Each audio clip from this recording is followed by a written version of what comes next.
Okay, so in this week's installment, Is This World Bonkers or What?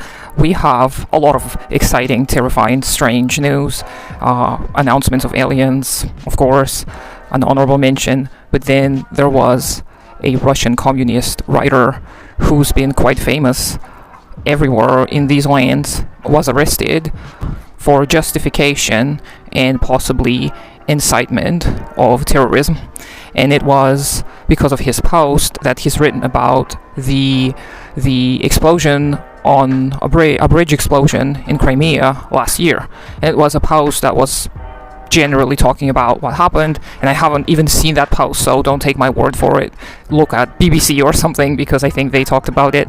And but it's apparent that that's not an actual reason why he was arrested. He's a communist and he is very famous.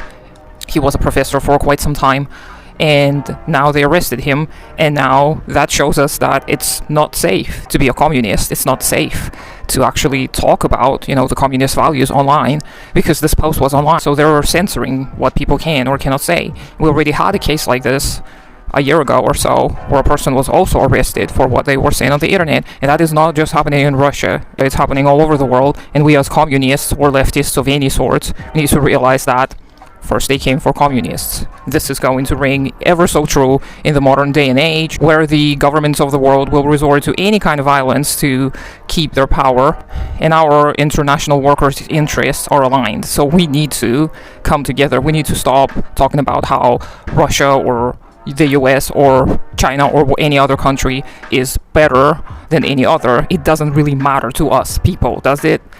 We should be able to protect our rights, and we should be able to stand up and dictate our will to any government. And this leads to the positive news of this week, the Teamster agreement, the Teamster union agreement, which by the looks of it is looking pretty promising. Like, they are getting a pretty significant increase, and they're getting a promise of the ACs in their trucks next year or within a year. That's what I read, which is like, the weather is hot right now, like, why not provide it now? But whatever.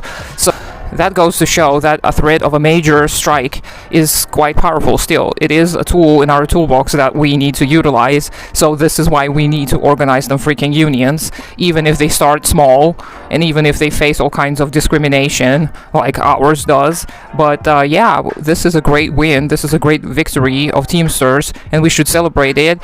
But we need to go bigger, we need to go as big as we possibly can. So join any union you can, join any organization you can that is working towards the liberation of all peoples. And meanwhile, while you're at it, why don't you learn some kind of skill that may be helpful for mutual aid efforts? Because I've been thinking a lot lately about how I feel very useless, and I feel like I can't do anything, I can't do any manual labor, and I am a useless intellectual who can only read stupid stuff and then spew nonsense on the internet.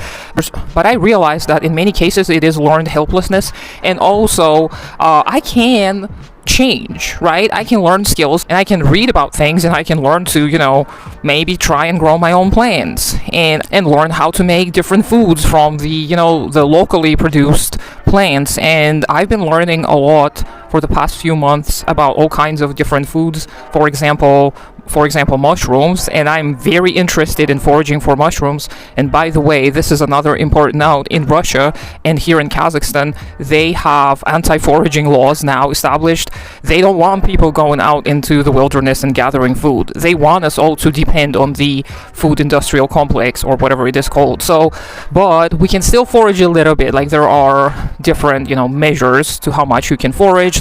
If you're foraging in great amounts, you are going to be fined and stopped. But if it's a little bit, you probably can get away with it. So in 2 days, our friends and my husband are going foraging, so we'll see if we get arrested or not. But I've been really interested in foraging mushrooms specifically, because mushrooms are a great source of all kinds of micro elements that are useful, like vitamins and minerals and whatnot. And if you are a vegetarian or a vegan, I don't know if you've heard, but the mushrooms, chanterelles, I think they're called, I'll insert a picture right here, they are very rich in vitamin B12, which is the biggest concerns, especially for vegans. And I'm not a vegan or a vegetarian, but I have been having a hard time eating and digesting meat lately, so I'm really looking into incorporating more of these chanterelles. And I've been looking into ways of growing them myself, and it's not easy. You have to have access to great fir trees or oaks, or forestries basically. So I will see, maybe I will find some kind of a good looking oak and try and grow my own chanterelles, but or maybe sometime in the future when I finally have access to a little plot of land, I'll be able to grow my mushrooms. But yeah, learning a skill, learning how to do something useful, tangibly useful to yourself, your family, your friends, and your community is invaluable. I'm not preparing for doomsday, or am or am I not? But I think that we need to feel more certain and confident in ourselves, because so often we feel so useless that we can't do anything. We become completely incapacitated. We can't even go outside and talk to people. We become afraid of everything, and that is very useful to the capitalist agenda. They love it when people feel useless. They love it when people can't do anything for themselves or their families. They love just selling us freaking services and showing us how we depend on the system. So that's why the system cannot be dismantled. But we know that the system will go. It has to go. It's not going to remain like this, or we'll all die. So yeah, these are some of the news, some of the exciting and great news, and some not so exciting and not so great. So yeah, I hope you stay well and stay safe, and I'll talk to you sometime later.